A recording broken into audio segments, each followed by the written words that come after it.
E aí, gente boa, tudo bem? Vocês estão reparando que nós estamos ficando chique demais, né? Olha só a qualidade da imagem, olha só a qualidade do som, tudo para a gente atender cada vez mais e cada vez melhor todos vocês.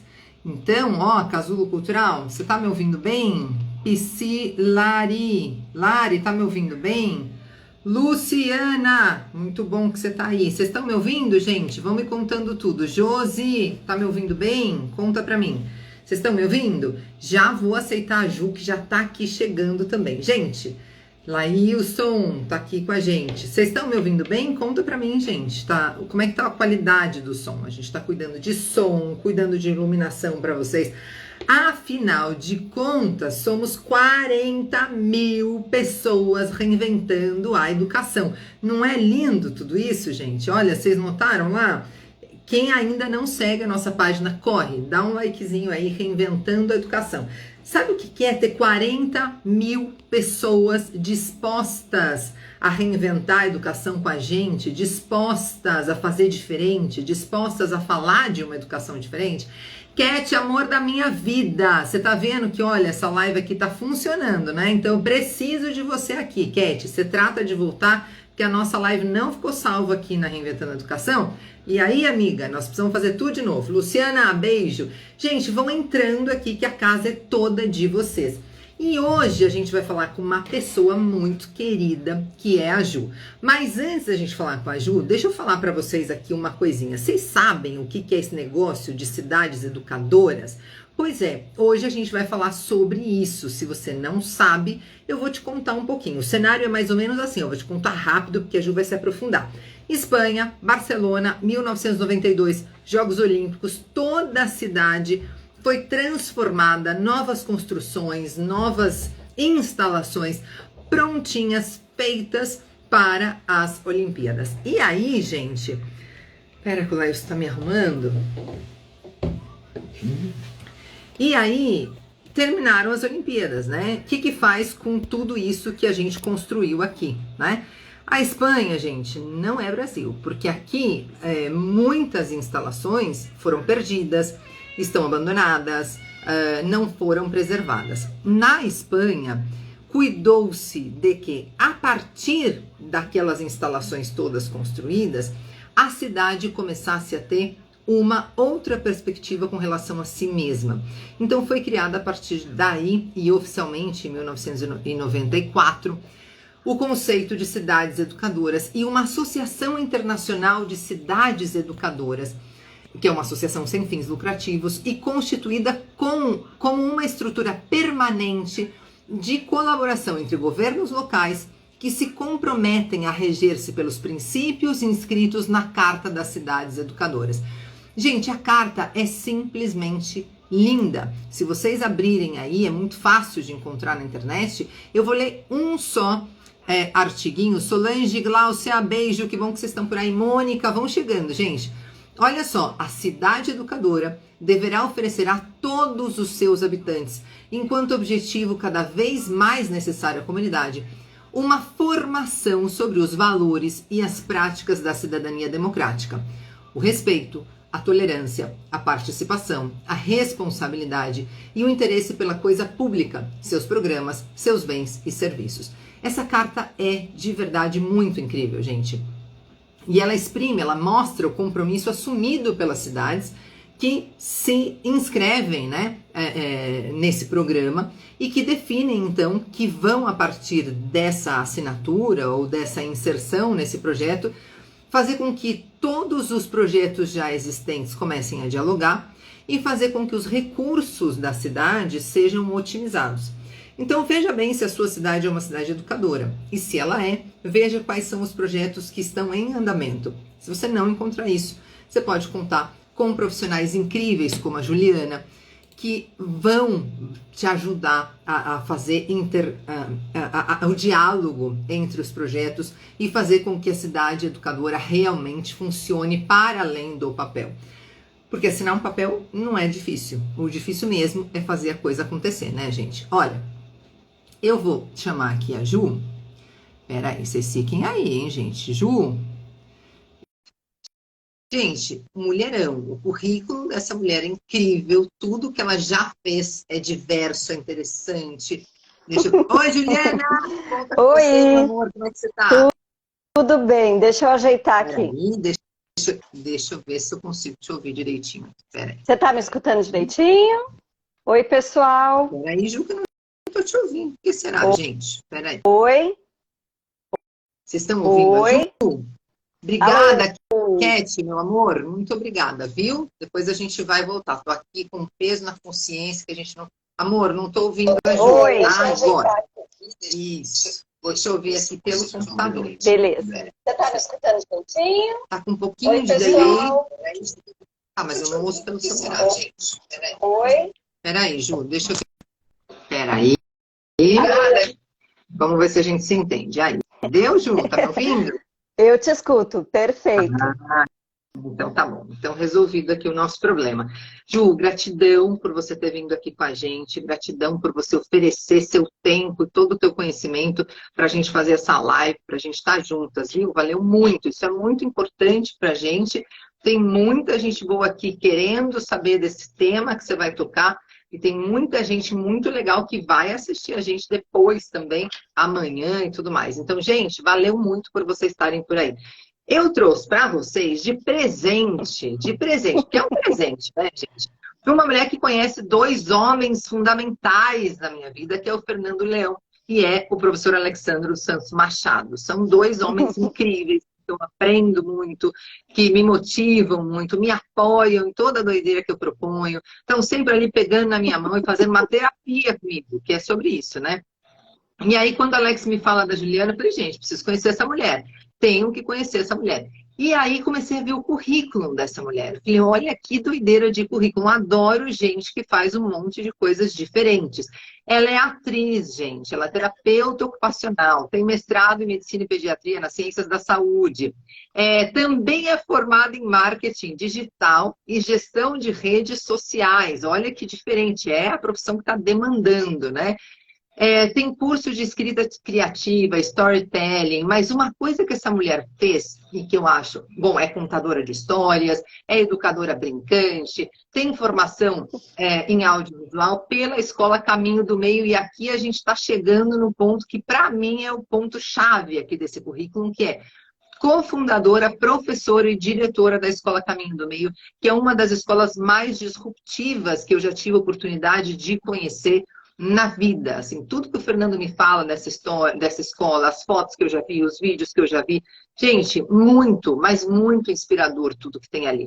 Então, assim, tem muita coisa aqui no currículo dessa mulher, que entre outras coisas é pesquisadora, escritora, consultora do portal Mundo é uma Escola, também é consultora na Unimed, Porto Alegre, para mães e bebês, coordenadora do movimento educacional Ponte, em Porto Alegre também, formadora de profissionais e educadores em organização de palestras, com a Laura Gutmann, com o José Pacheco. Gente, muito, muito incrível. É um currículo para você ficar aqui, ó, bastante tempo lendo.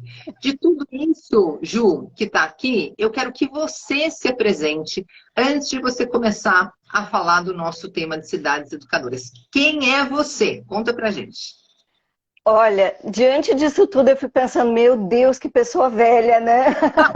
Mas, para fazer isso, né? Mas, diante disso tudo, na verdade, eu sou a mãe do Lucano, que tem 13 anos e que me empresta todos os dias esse olhar de que o mundo tem que ser melhor. Então, claro, eu já tinha percebido que o mundo tem que ser melhor.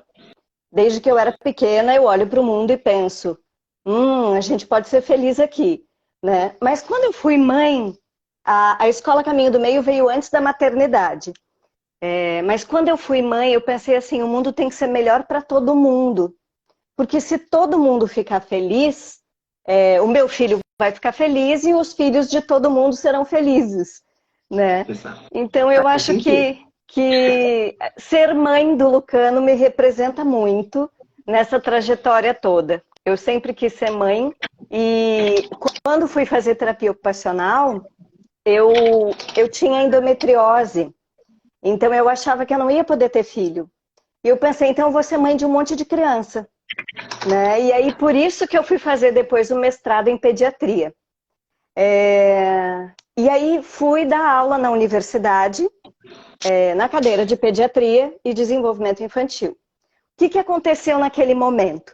Eu percebi que as pessoas que chegavam na universidade precisavam muito de cuidado, precisavam muito de acolhimento, de um olhar positivo sobre elas, sobre a vida, né? Então eu comecei a perceber que o buraco era mais embaixo, né? Se o meu sonho era ser professora universitária, eu comecei a perceber que o buraco era mais embaixo e que eu precisava cuidar do desenvolvimento infantil, né?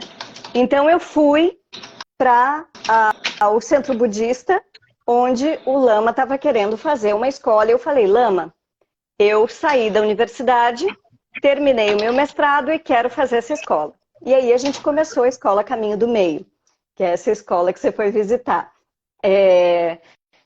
Quando a gente começou a escola, eu comecei a ver que as famílias precisavam de cuidado, antes mesmo da própria criança chegar. E aí eu pensei assim, bom, então eu vou ter que atender as famílias. E aí eu comecei a ver que dentro das famílias existia todo um funcionamento que não bastava só o cuidado para aquela família. E aí que eu comecei a entender o que é uma cidade educadora. Aí eu comecei a entender o que é uma comunidade. Aí eu comecei a entender o que é uma rede, né? E todos esses conceitos me ajudaram a me aproximar do Alex, por exemplo, que trabalha com as cidades educadoras no Brasil, né? Porque fez muito sentido para mim entender que é uma cidade que educa. E, para além disso, a cidade é educadora não porque ela dá conta só da infância, né? Mas porque ela dá conta de todo o processo da vida, do início ao fim da vida. Então, quando a gente para pensar o que é educação, as pessoas logo pensam escola. Mas educação não é escola, né? Existe a autoeducação. Eu comecei a me dar conta de eu tenho um amigo que chama Tiago Berto, que é o fundador da Cidade Escola Aine, que é uma preciosidade aqui no Rio Grande do Sul, que fica dentro de uma cidade que é educadora, credenciada na AICE, na Associação Internacional de Cidades Educadoras. O Tiago Berto, ele fala assim, é preciso educar os adultos e deixar as crianças em paz. Então eu comecei a entender que a gente precisa cuidar de nós como adultos, daquela criança que ficou ferida lá dentro. E acolher a todo mundo, a toda a diversidade, enquanto território mesmo. Não enquanto só uma escola pequena, um espaço que vai trabalhar só com quem é pai, mãe, educador e estudante, né? Mas, na verdade, a partir daquela escola, transbordando os muros da escola, é que a gente consegue ver que existe um território inteiro que educa ou não, né? Então, foi ali que eu me entendi nesse mundo da educação, assim, né? Você perguntou, quem é você, né? E aí eu segui. E dá para falar aqui sobre quem é você por 3 dias, né, mulher? Com tudo que você já fez aqui, pelo amor, dá para falar por 3 dias. Mas olha só, Ju, quando a gente se reúne com as autoridades políticas, com os prefeitos, e eu já tive essa oportunidade, inclusive te representando aqui em São Paulo em uma reunião, a gente nota um pouquinho de resistência, né? Como se fosse uma coisa a mais para fazer. Né? Na tua experiência, como é que a gente explica para os prefeitos, para as autoridades políticas de maneira geral, que não é uma coisa a mais, que, ao contrário, é a junção de todas as coisas para que elas passem a fazer sentido e sejam utilizadas, inclusive os recursos financeiros e humanos também possam ser otimizados, né? Por onde que se começa essa conversa? Porque as pessoas parece que tem medo, né, de entrar numa coisa dessa e ter mais uma coisa para fazer ou mais um projeto no qual gastar dinheiro. Sim, eu faço uma analogia com quando a gente vai implementar uma pedagogia inovadora dentro de uma escola tradicional. Porque as escolas tradicionais, elas não estão conseguindo mais ser só tradicionais. Elas faz parte, né, começar a ser inovadora, né? Porque se a escola não é inovadora, ela começa a cuspir as pessoas para fora, né? Então, quando eu chego para falar numa escola sobre a pedagogia inovadora, a primeira coisa que os professores perguntam e já fazem cara é: eu vou ter mais trabalho? Meu Deus, isso vai me dar mais trabalho. E o que eu costumo fazer? Mostrar, né? E é por isso que eu acho que eu sou terapeuta ocupacional, né? Porque para mim a prática resolve tudo. Né? Então não adianta ficar, o discurso pode ser muito bonito, né? Quando a gente fala, uma escola inovadora, uma cidade inovadora, uma cidade educadora, né? As pessoas pensam, que lindo isso, mas e na prática?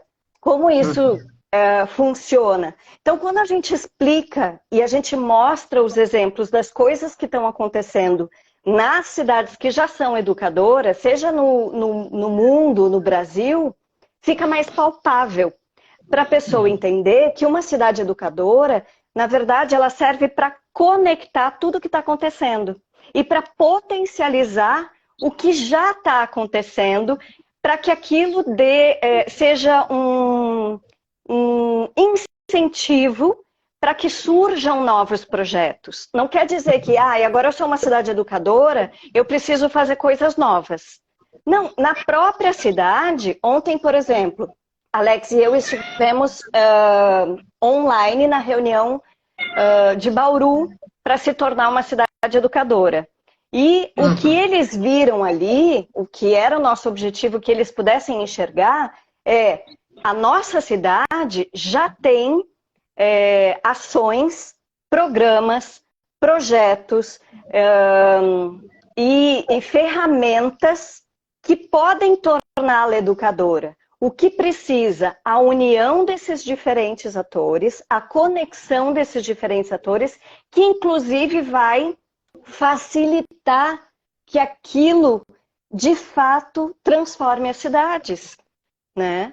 Então, para poder conversar com o poder público, a gente precisa mostrar para eles o que já está sendo feito e o resultado do que está sendo feito em termos de transformação, para que esses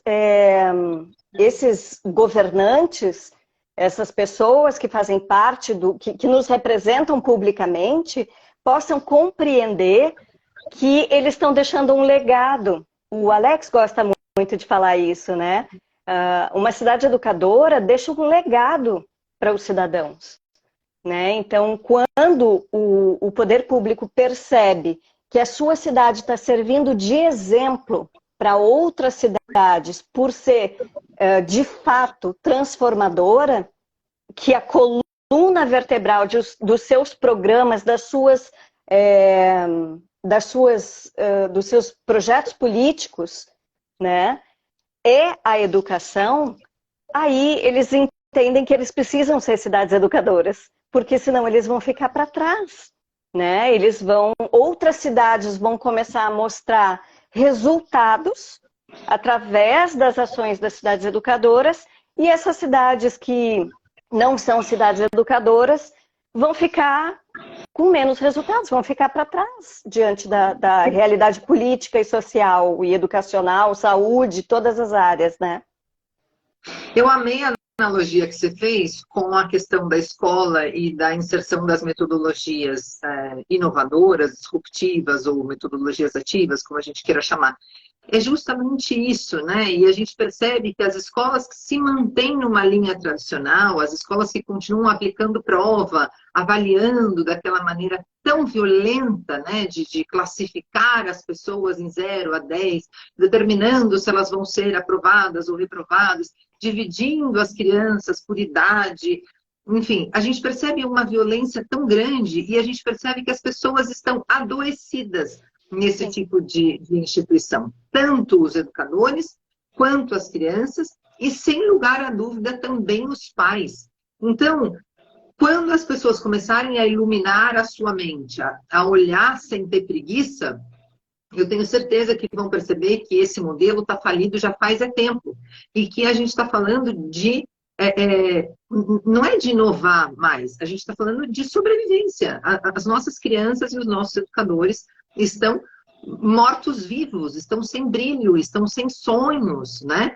E as escolas diferentes, como a AINE, por exemplo, ou as escolas que têm inspiração na metodologia do professor Pacheco, enfim, são escolas que já, ou o Caminho do Meio, são escolas que já estão respirando outros ares, e estão levando para o seu espaço justamente essa vontade do criar, do otimizar, do fazer com sentido.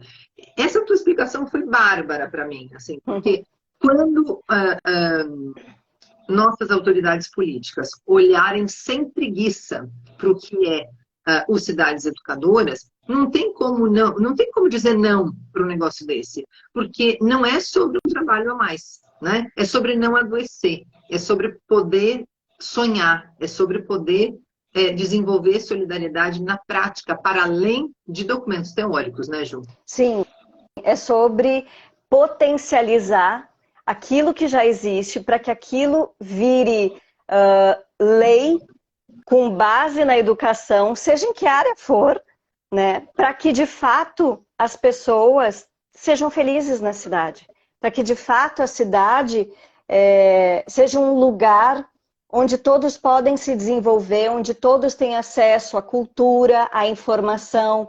Então, as coisas ficam muito dispersas. Coisas acontecem que são educadoras em todas as cidades.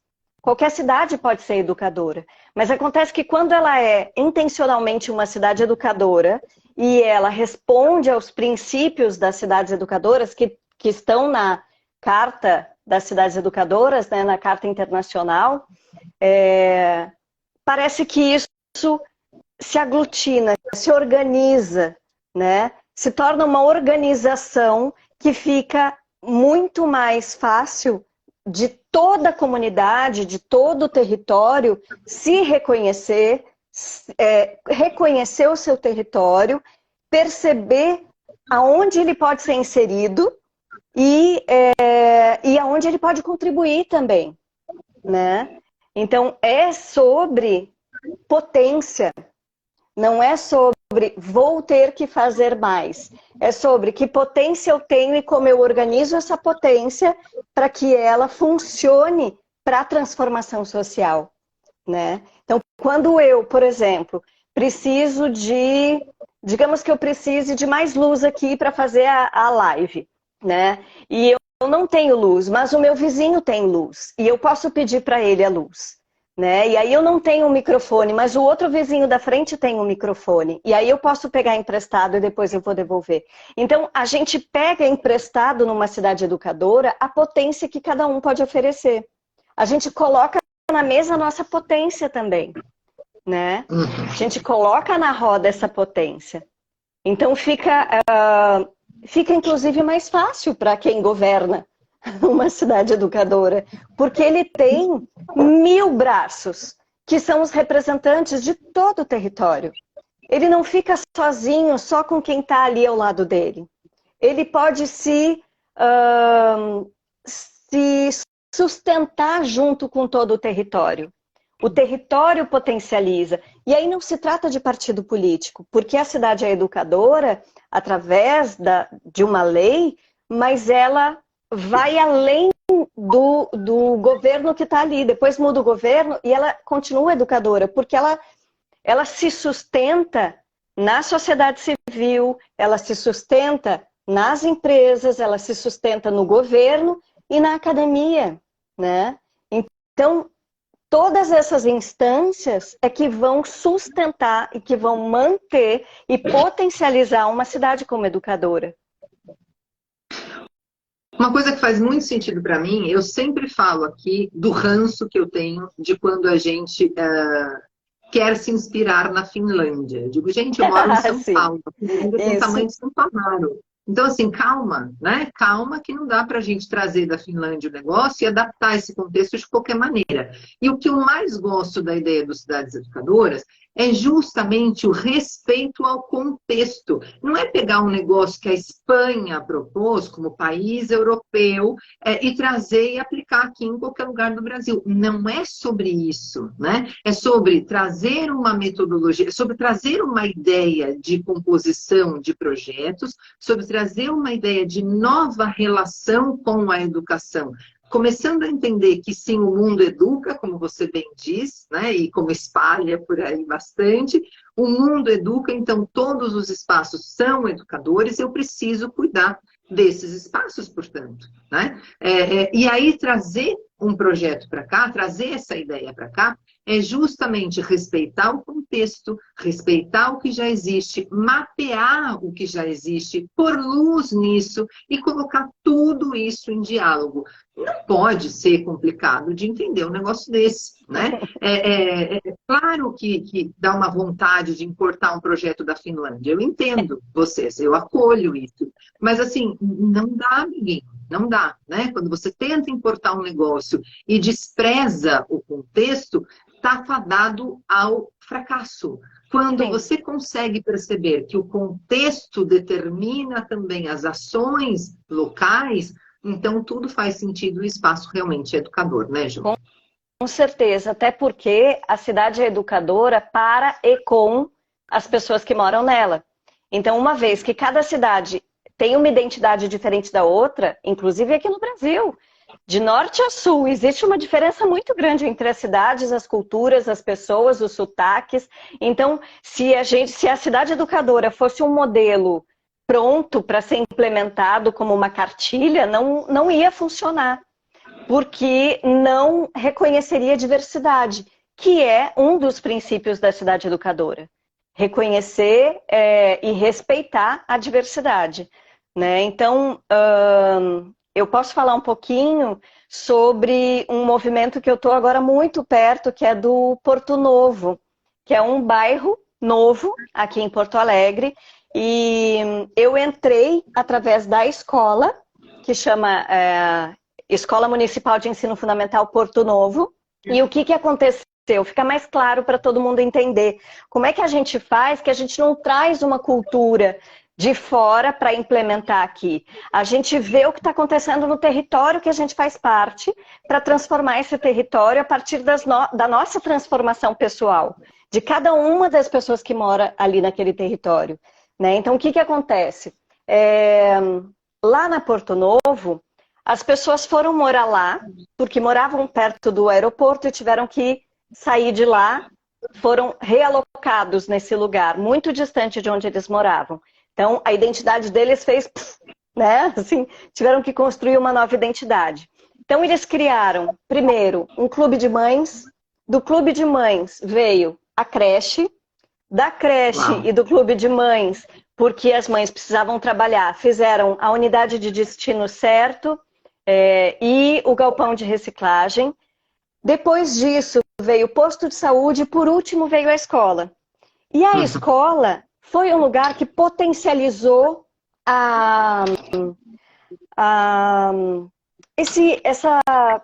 esse lugar de transformação, né? Então, a partir daquela equipe da escola, que estava muito afim de abraçar toda aquela comunidade e de dizer, venham, nós todos fazemos parte do mesmo lugar, né? Nós todos estamos aqui para ser todos felizes, precisamos ser felizes aqui nesse lugar, né? Então, por exemplo, na esquina da escola era um lugar que ficava tanto lixo que não dava para entrar com o carro, né? Não dava para passar carro. E aí a escola então começou a ver quais são os problemas que a gente tem no nosso entorno.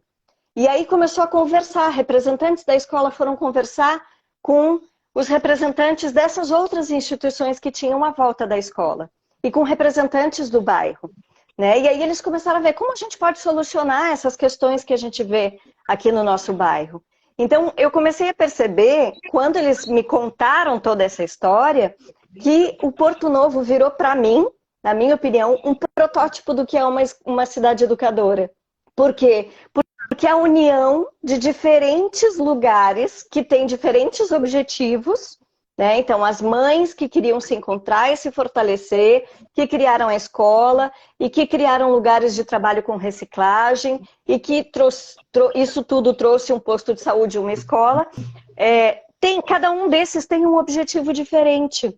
Porém, eles têm um objetivo grande que é comum, que é ser feliz naquele território, que é ter qualidade de vida naquele território, que é a gente se dar bem aqui, já que a gente está morando junto nesse mesmo lugar, né? Então, isso é um contexto micro e a cidade é um contexto macro, digamos assim, né? Então, pode falar. Uma necessidade humana básica é a de pertencimento. O que você está me falando é puro pertencimento, né, Ju? Então, assim, eu não vou vandalizar essa cidade porque eu pertenço a ela, ou esse bairro, porque eu pertenço a esse espaço. Esse território é meu, eu sou o território. Eu não vou cometer um ato de violência porque as pessoas daqui são minha família, não importa se são consanguíneos ou não, são minha família. Sim. Então, uma das coisas que mais geram violência, por exemplo, aqui em São Paulo, é justamente essa sensação de que não pertenço. Isso aqui é de todo mundo, tem um monte de gente aqui empilhada, mas não é de ninguém, né? Então, essa sensação de não pertencimento traz pra gente esses efeitos colaterais do vandalismo, da violência, do vale qualquer coisa, enfim. Olha só o que você está dizendo. Todo mundo junto tentando solucionar as questões reais do território, com uma leitura crítica dele, né? Uhum, isso. E o que acontece é que, mesmo a gente falando de um território, Porto Novo, né? Digamos assim, estamos falando desse território pequenininho diante do Brasil, que é grandão. Mas se eu sou uma cidade educadora, eu tenho um terreno fértil para poder fazer crescer esses cuidados em diferentes instâncias, esses cuidados mútuos em diferentes instâncias, né? Seja na inovação, no empreendedorismo, na saúde, na educação, traduzida como escolas, né? Mas Porto Alegre, por exemplo, toda a semana, eu sempre digo isso para todo mundo, toda semana em Porto Alegre tem algum evento, alguma coisa sendo divulgado, comunicado de alguma área, de qualquer área social relacionada à cidade educadora. Então, isso é comunicado e isso está aberto para a comunidade. E as pessoas podem se sentir pertencentes, né? Então, essa noção de pertencimento, ela vem quando a gente se sente potente para cuidar e também ser cuidado, no micro. Então, quando eu faço isso no micro, eu consigo enxergar isso no macro. As relações estão equilibradas, né? Eu não estou numa postura assistencialista de eu vou receber, como eu não dou conta, eu vou receber ajuda. Não, eu recebo, mas eu também entrego.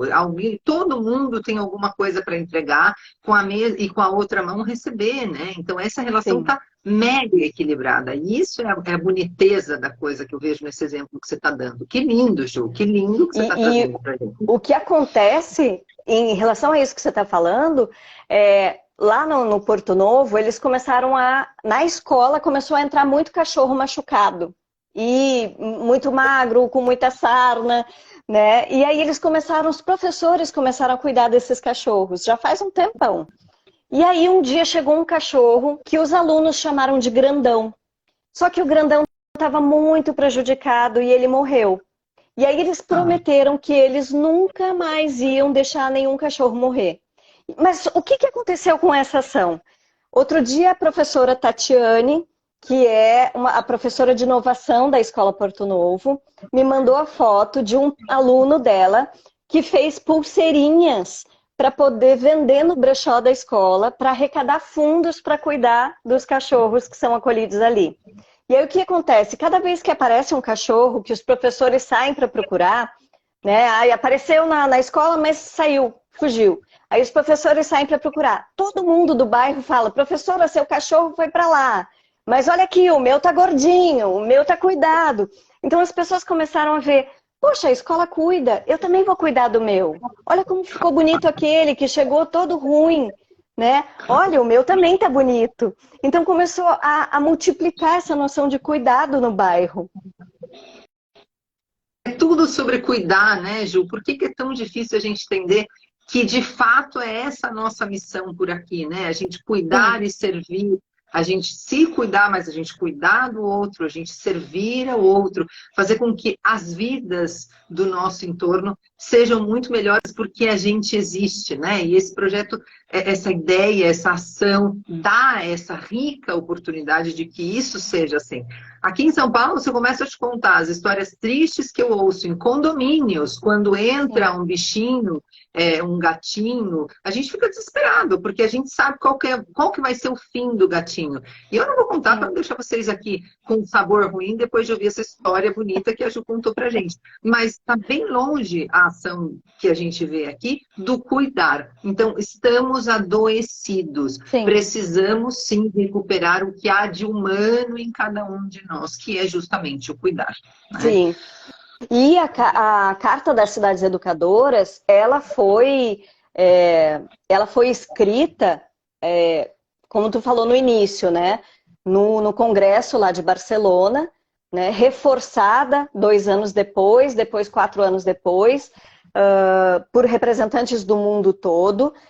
Mas ela contém coisas que já vêm sendo construídas há muito tempo, como as cartas sobre os direitos das crianças, direitos humanos, inclusive a última, o 2030, Agenda 2030, né? Então, tudo está contido ali na Carta das Cidades Educadoras. E o que acontece?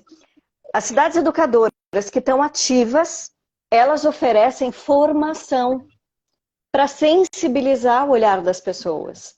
Então, se a gente está adoecido e a gente faz parte de uma cidade educadora, a gente pode observar onde é que estão as formações que são oferecidas. Tem muitas formações. Aqui em Porto Alegre, toda hora tem formação de alguma área, sabe? Aberto à comunidade. Seja formação ou então fóruns. A semana retrasada, eu acho que foi o Fórum das Periferias, né? Então, assim, não é só centralizado, não é só para quem está na universidade, não é só para quem tem acesso. Também vai para as periferias, para que a periferia também seja informada, para que todos tenham essas informações de sensibilização do nosso olhar, das nossas relações e do nosso cuidado mútuo, né?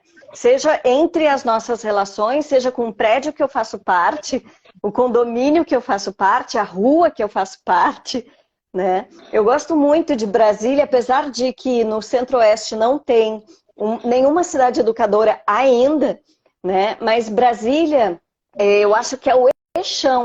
Se a Mônica estiver aí ainda, ela vai me dizer se é o Eixão. O Eixão fecha no fim de semana. Então as pessoas têm aquele espaço maravilhoso para andar de bicicleta, jogar bola, conviver, que é um espaço que durante a semana está cheio de carro. Mas no fim de semana, a Cristina também, o Anderson, se tiverem aí, me digam se é o Eixão mesmo que fica fechado, né? Mas tem um espaço que fica fechado. Aqui em Porto Alegre também tem um espaço que fica fechado para fortalecer essa convivência entre as pessoas, né? Isso é educador. Isso faz parte de uma cidade educadora. Estabelecer espaços no território, a Mônica está dizendo, isso mesmo, é o Eixão. Existem fortalecer e criar espaços no território, isso não custa dinheiro e não custa mais trabalho para o governo, né? Custa apenas um fortalecimento de redes, né? Para que todas as redes possam contribuir com aquilo que elas têm de melhor, para que aquilo aconteça, para que a população possa de fato ter espaços de convivência saudáveis, formações e oportunidades, né? É uma ressignificação também de todas as instituições, né? Então, o hospital é ressignificado, a universidade é ressignificada, a ONG do bairro é ressignificada e a escola é ressignificada. Ju, você falou, se eu entendi bem, que, por exemplo, nesse bairro, o movimento começou pela escola, abrindo diálogo com o que havia no entorno, eu entendi bem? Sim, sim. E aí, cada vez que eu visito uma escola aqui em São Paulo e eu falo disso, né? Eu digo, gente, a escola precisa ser o núcleo organizador do território, ela precisa olhar para o território, precisa ser permeável, ela não pode ficar isolada como uma bolha aí, toda fechada, blindada da comunidade, como se a comunidade oferecesse um perigo a ela, porque as crianças são a comunidade. Então, não tem como a gente ignorar uma coisa desse tipo, né? Mas aí eu escuto alguma coisa assim, ah, tá, mas aí a gente começa a dialogar com o entorno, a gente começa a botar projeto aqui, mas e o conteúdo? Eu sempre digo, é outro ranço que a escola padece de conteudite aguda, né? Ela precisa falar, e está adoecida, mas precisa continuar alimentando essa conteudite aguda aí. Então, assim, como é que a gente tranquiliza o educador de que se abrir, né, para o diálogo com a comunidade não significa ignorar conteúdos formais? Como é que vocês fazem isso aí nessa escola especificamente? Bom, é que a escola trabalha com pedagogia ativa. Então aí já muda o contexto, né? Então, o que a Tatiana... Porque eu mesma não sou funcionária da escola. Eu tô lá agora fazendo um programa, um projeto para multiplicar e incentivar outros lugares a se inspirarem nas ações que são feitas ali no território do Porto Novo, nesse complexo educativo. Mas a Tatiane me contou, eu estive lá essa semana, os professores são maravilhosos, muito diferenciados e com muita vontade de fazer diferente. Então, aí é que vai se estabelecendo um contexto fértil, né? Para que quando a escola sai de dentro do seu muro e vai para fora e se relaciona com as diferentes instâncias do seu entorno, na verdade, o que ela está fazendo? Alargando o seu currículo sem fazer força. Por quê? E aí eu puxo para o meu nome, o mundo é uma escola, porque o mundo é uma escola. Porque a gente aprende todos os conteúdos da escola na prática, na vida, no território, no chão, né? Não é porque tem um currículo com um conteúdo X dentro da escola que as pessoas não vão aprender mais nada para fora da escola, muito pelo contrário. Hoje, inclusive, as pessoas aprendem muito e se o professor quiser só passar um conteúdo, ele não vai ser aceito pelos estudantes, porque os estudantes já aprenderam esse conteúdo no celular, na internet, no computador, né? E mesmo nas relações que eles estabelecem fora da escola. Então, se abrir para o entorno da escola é ensinar muito mais do que aquele conteúdo que estava ali. Então, quando a gente para perceber, por exemplo, num mutirão para tirar o lixo, separar o lixo que estava no entorno da escola e revitalizar a praça que tinha na frente da escola, você tem um monte de conteúdo. Você aprende ciências, geografia, história, línguas. Você aprende tudo. É só a gente renovar o nosso olhar para entender o que... Eu sempre falava assim, quando eu atendia famílias, eu dizia assim, a gente precisa entender o que está por trás do olhar daquela criança. A gente precisa entender o que está por trás do comportamento dela. Da mesma maneira, a gente precisa entender o que está por trás daquilo que se apresenta no território. Então, o que significa ter lixo na rua? Vamos investigar o que significa isso. E quando eu investigo, eu começo a ver, por trás disso, além de comportamento, tem matéria que se estuda na escola, né? Que materiais são descartados ali, o que a gente pode fazer com esses materiais? E aí esses materiais também são utilizados na escola para ensinar qualquer coisa que o professor queira ensinar. E os professores do Porto Novo acabam ensinando de diferentes maneiras, que não é só todo mundo sentado, olhando para o quadro e o professor passando a matéria no quadro. Não é só isso. Também, às vezes, tem isso, né? mas é muito mais sobre a relação das pessoas entre elas, das pessoas com o entorno, das pessoas com a cultura que faz parte delas, que elas aprendem o currículo para muito mais do currículo, né, do que ficar restrito àquele currículo que não faz sentido, que não tem significado na vida prática daquela criança. Então, quando eu quando eu transbordo os muros da escola, o que eu estou fazendo é facilitando o trabalho do professor. Porque os alunos vão ter esse olhar treinado para o que eles estão aprendendo na prática. Ju, eu entendo que a diversidade das tuas formações também ajuda muito a que você possa tocar um projeto como esse, né? Porque você não está encaixotada em absolutamente nada, né? Não houve nenhum tipo de conhecimento que tenha te feito refém, porque eu digo muito isso quando eu vejo os meus professores, muitas vezes da graduação e tal, meu Deus, a vida inteira essa pessoa está pesquisando sobre pronome, como é que pode ter tanta coisa para falar de pronome assim, né? Eu já estou com preguiça só de pensar que a vida inteira a pessoa fica falando de pronome. Então, quando diversifica-se a formação, também se consegue ver com o olhar da complexidade, né? Com um olhar que enxerga outras coisas que não são muito óbvias para outras pessoas, né? Sim, e para isso não precisa... Claro, eu fui privilegiada, tive muita oportunidade para poder estudar, né, tudo que eu quis estudar. Mas, por exemplo, no Porto Novo, que é uma escola municipal, o professor me mostrou que ele foi... Ai, para onde que ele foi? Não sei se ele foi para o Peru. E aí ele trouxe do Peru coisas, bordados, estátuas. E ele levou isso, que é do acervo pessoal dele, para a biblioteca da escola. E ele formou um painel na prateleira, não só um painel na parede, mas na prateleira, assim, com várias coisinhas referentes ao povo indígena, né, a cultura indígena, os povos originários, né? Então, assim, não precisou ser uma pessoa privilegiada como eu para que aqueles alunos da escola municipal tivessem contato com aquela cultura. Mas o que precisou? Que aquela escola abrisse espaço para que a pessoa não se encaixotasse num papel assim, este é o professor de geografia, ponto.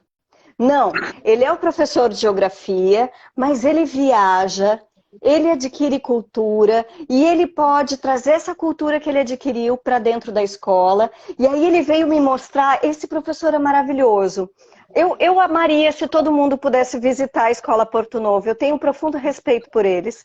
Assim, ele veio me mostrar os quadros que ele trouxe para que tivessem outras referências musicais. Então ele trouxe quadro do Jimi Hendrix, quadro de diversas referências musicais e colocou na biblioteca também. E é o professor que coloca música clássica na hora do recreio. Então, essa escola tem espaço para que cada um seja muito mais do que aquele lugar encaixotado de ser, por exemplo, quando as pessoas falam, a Juliana Corulon faz isso, isso e aquilo. E eu adoro quando as pessoas falam assim, é a Ju, porque me desprende dessas coisas, né? Porque a gente é muito mais do que isso. Eu me lembro que no final da minha faculdade, as pessoas, meus amigos, todos diziam assim, estamos começando a perceber que as pessoas são muito mais do que aquilo que a fachada aparenta, né? Então, quando a gente percebe que as pessoas são muito mais do que isso, a gente abre espaço para que elas se coloquem com toda a sua riqueza, né? E é essa riqueza que oportuniza essa visão de mundo diversa e que aceita essa diversidade, que respeita essa diversidade, porque está aberto para o que vier. Né? E aí não precisa ser privilegiado para isso, precisa apenas ter espaço para se colocar como se é. É isso. Eu duvido que esse professor diga alguma coisa tipo, eu trabalho nessa escola. Não, com certeza ele chega e diz, essa é a nossa escola, essa é a minha escola. Porque você levar um negócio que é da tua viagem, do teu acervo pessoal, que você trouxe com todo amor e carinho para botar no teu quarto, na tua sala, e você levar para a escola onde você trabalha, você não trabalha ali, amor, você mora ali. Ali é casa, a extensão da tua casa também, Isso, né? Então, exato. simplesmente relação diferente. Eu fico feliz que tu tenha tido essa noção, assim, tenha trazido isso, porque foi exatamente o que eu senti, e é exatamente o que todo mundo sente quando entra nessa escola. Porque quando eu cheguei na biblioteca, que ele foi me mostrar todas essas coisas, daqui a pouco a gente foi para um outro lugar da biblioteca que tinha uns puffs. E aí eu cheguei Olha, olhando para uma parte alguém de que não cá, ganha passagem de avião, pelo amor de Deus, que eu estou precisando ir para Porto Alegre, para o Rio Grande do Sul, né? urgentemente, eu fico aqui agora, Precisa. essa escola. Com certeza. É por isso que eu estou fazendo o projeto Um Amor Bem Grandão em audiovisual, para que as pessoas vejam isso. Eu comecei a ver que muitas pessoas estão nos seus lugares pequenos e elas não têm oportunidade de ver coisas que acontecem para o lado de fora dos seus lugares pequenos. E aí eu pensei assim, com o projeto audiovisual, eu consigo mostrar todo mundo para todas as pessoas. E foi aí que eu Isso. comecei a trabalhar com o projeto audiovisual educacional, para poder dar essa oportunidade que não, tudo bem, às vezes um aluno de uma escola pública não vai conseguir pegar um avião e viajar e ver essas coisas, mas eu vou produzir um vídeo que vai falar a linguagem dele, que vai levar isso para ele e ele vai vivenciar aquilo através da minha viagem, né? E aí o que aconteceu? Quando eu cheguei lá na outra parte da biblioteca, tinha esses puffs e tinha 3 professores jogados assim no puff. Né? E a gente brincou com eles, nossa, vocês vão virar esqueleto aí, ficar jogado. Né? Mas o que eu percebi? Eu saí dali e falei para a Tati, que é essa professora de inovação da Escola Porto Novo. Eu falei assim, Tati, isso aqui parece a casa da gente. E ela falou, é a casa da gente. Exatamente o que você percebeu. Essa escola é a casa da gente. E aí, quando eu cheguei, eles falaram assim, esse aqui é o amendoim, que é o cachorro que mora lá, e todos nós aqui servimos a ele. Então, né, é um lugar onde as pessoas se sentem felizes, se sentem bem, os alunos ficam lá, a aula naquele dia, na semana passada quando eu fui, a aula terminava às 2 da tarde, mas geralmente todos os dias termina às 5, só que os alunos ficaram lá, eles não saem de lá. Claro, muitos saem, mas tem uns que ficam, sabe? E eles fazem parte de guildas para estudar outras coisas com a professora de inovação ou com outros professores, né? Para expandir aqui a sala de aula para outros lados, né? Maravilhoso, gente. Que lindo. Eu preciso conhecer essa gente toda. Você põe todo mundo aqui em contato comigo, pelo Sim. amor de Deus. Eu já preciso me inspirar aqui, trazendo essa gente para cá, a gente poder mostrar essas experiências, ouvir essas pessoas, porque justamente o que você diz, a gente vendo esses vídeos, a gente ouvindo essas pessoas, a gente vai sensibilizando o nosso olhar. Ju, ainda bem que eu tenho a honra e o privilégio, por falar em privilégios, de ter você mais um pouquinho com a gente daqui a pouco, né? Então, assim, você viu que passou uma hora aqui, ó, e eu tô aqui descabelando, pensando, meu Deus, esse Instagram vai me derrubar e eu não vou salvar essa live. Então, assim, ó, Ju, gratidão imensa por tudo que você veio compartilhar com a gente. Foi incrível ter você aqui com a gente hoje, compartilhando tanto, com tanta sensibilidade esse teu olhar para as cidades educadoras, para essa ideia tão maravilhosa de que o mundo é uma escola, né? Que é o seu canal. Que bom a gente ter o privilégio de você produzir também conteúdo para o teu canal e a gente poder ir te seguindo, te acompanhando e a gente poder se inspirar em tudo que você está fazendo. Então, assim, ó, eu queria que você se despedisse do nosso público, de quem está aqui ao vivo, de quem vai entrar daqui a pouquinho. Gente, vocês deixem os comentários de vocês aí, tanto eu quanto a Ju, a gente vai entrando depois, interagindo com vocês também. Comenta aí no espacinho aí. A gente quer saber o que vocês sentiram de tudo isso. Eu estou aqui com o coração quentinho, cheio de esperança, cheio de otimismo. Então, Linda, por favor, se despeça do povo todo. E gratidão imensa por isso. Eu que tenho que agradecer. O privilégio é todo meu. Por isso que eu falei que eu sou privilegiada, né? Conhecer a Irene. Ainda não nos conhecemos pessoalmente, mas assim, saber que tem uma Irene trabalhando pela educação aí em São Paulo é um deleite para mim. E ainda mais estar perto de ti agora. Te agradeço muito, te agradeço o convite. a tua generosidade, a tua organização tão impecável, tão maravilhosa para que a gente estivesse aqui compartilhando. Na verdade, quando a gente compartilha, a gente se escuta, a gente vê o que os outros estão falando e a gente aprende mais ainda, né? E eu fico assim, fico excitada com tanta coisa que surge das conversas que a gente tem, né? Amanhã, então, a gente vai falar sobre as ferramentas práticas para a educação na felicidade, né? 19 horas, é isso? 19 e 19? 19 horas, acho que é isso. Deixa eu voltar aqui no YouTube, né? Do Reinventando a Educação. Exato. Amanhã é outro canal, tá, gente? Amanhã é 18/5, 20h20 também. Tá. Amanhã, 18/5, às 20h20, mesmo horário, a gente vai falar de educar para a felicidade, porque essa mulher é escritora, escreve sobre isso, e ela vai trazer para a gente ferramentas práticas sobre esse assunto. Gente, numa escola dessa é bem fácil ser feliz, mas em outros contextos, amanhã a gente vai falar sobre isso. Ju, valeu muito, até amanhã. Amanhã a gente tem mais um encontrinho. Obrigada, meu amor. Até Obrigada, mais. eu que te agradeço. Estou feliz que amanhã a gente fala mais. Muito, muito feliz. Gente, valeu muito por todo mundo estar aí com a gente. Alex também estava aí seguindo a gente, que delícia. Então, amanhã vocês têm mais um encontrinho conosco, nós duas aqui com vocês lá na concorrência, lá no YouTube, a gente vai estar. Então, se entra lá no teu YouTube, já aciona o teu sininho, segue a página Reinventando a Educação no YouTube e amanhã não perca. É um workshop gratuito, é uma formação gratuita com a Ju, para a gente poder trabalhar também um pouco mais sobre práticas para educar para a felicidade. Beijo grande e até amanhã. Obrigada, Tchau. gente!